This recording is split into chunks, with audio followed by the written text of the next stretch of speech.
अच्छा, इस तरह की मुझे सच मोटिवेशन तो कहीं से नहीं मिली, क्योंकि मैं एक्सीडेंटली इस प्रोफेशन में आई हूँ। मैं एज अ स्टूडेंट अपनी स्टडीज को कंटिन्यू करी थी, लेकिन उसमें बीच में एक दो अपॉर्चुनिटीज ऐसी मिली जिसमें मुझे लगा कि मुझे साथ साथ कुछ करना भी चाहिए, और उसमें इंकरेजमेंट मेरे फादर की तरफ से थी, और वो चाहते थे कि मैं साथ साथ कुछ और भी सीखूं। तो मैंने एफएम स्टेशन से काम शुरू किया, और फिर वहां पर एक ऐसे ऑप्शन मुझे एक या दो मिले जिसमें मुझे टेलीविजन की तरफ अपॉर्चुनिटी मिली कि मैं वहां प्रोडक्शन की साइड पर कुछ कर सकती हूँ।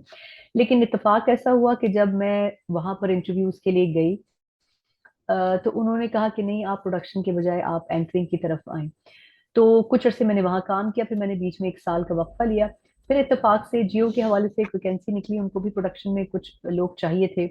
वहां मैं इंटरव्यू देने के लिए गई, तो वहां पर भी मुझे फोर्सफुली उन्होंने एंकरिंग में भेजा। और क्योंकि मेरी फैमिली की तरफ से इस तरह का उस जमाने में एक्सपोजर नहीं था कि आप स्क्रीन के ऊपर आ सकते हैं, खासतौर पर वालदा मेरी बड़ी रिलक्टेंट थी। लेकिन ये कि वालिद ने मुझे बड़ा सपोर्ट किया कि स्क्रीन पर, क्योंकि उस जमाने में एक परसेप्शन था, ये बात मैं कर रही हूँ 2005 की। तो उस जमाने में परसेप्शन ये था कि जो टीवी है ना, वो सिर्फ एंटरटेनमेंट है और शोबिज है।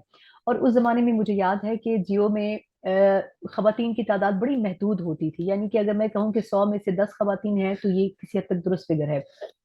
तो मेरी मदर की तरफ से थोड़ी सी रेजिस्टेंस थी, लेकिन ये कि मैंने बड़ी मुश्किल से उसको कोप अप किया। लेकिन उसमें ऑर्गेनाइजेशन का भी बड़ा हेल्प आउट रहा कि उन्होंने भी मुझे साथ साथ स्टडीज को कंटिन्यू करने में मदद दी। लेकिन वहां से हादसाती तौर पर मैं एंकरिंग की तरफ शिफ्ट हो गई। जब मैं टीवी देखती थी तो मुझे उस वक्त चंद जो पायनियर एंकर्स थे जियो के, उसमें निदा समीर मुझे बहुत पसंद थी, निदा फातिमा जिनको उस जमाने में कहा जाता था।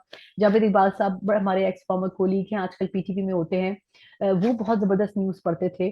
और आई गेस मैं एयर वाई में एक एंकर होती थी, मुझे बड़ी पसंद थी, मगर मैं अब उसका नाम रिकॉल नहीं कर पा रही हूँ, आई डोंट रिमेम्बर। लेकिन वो ये दो तीन एंकर थे जो मुझे बड़े पसंद थे जब मैं कॉलेज में थी।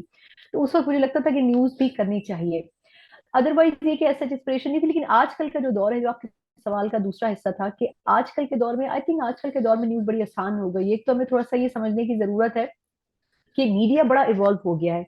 2005 या 2003 में जब ये चैनल जियो एयरवाई वगैरह लॉन्च हुए थे, उस वक्त का जो मीडिया था वो आजकल का मीडिया नहीं था। आजकल के मीडिया में बड़ी आसानी है। मैं समझती हूँ कि आज जो लोग इस प्रोफेशन में जा रहे हैं, वो आई थिंक बहुत ज्यादा बेनिफिशियल है एज कम्पेयर टू जो हम लोगों ने जिस तरीके से शुरू किया था।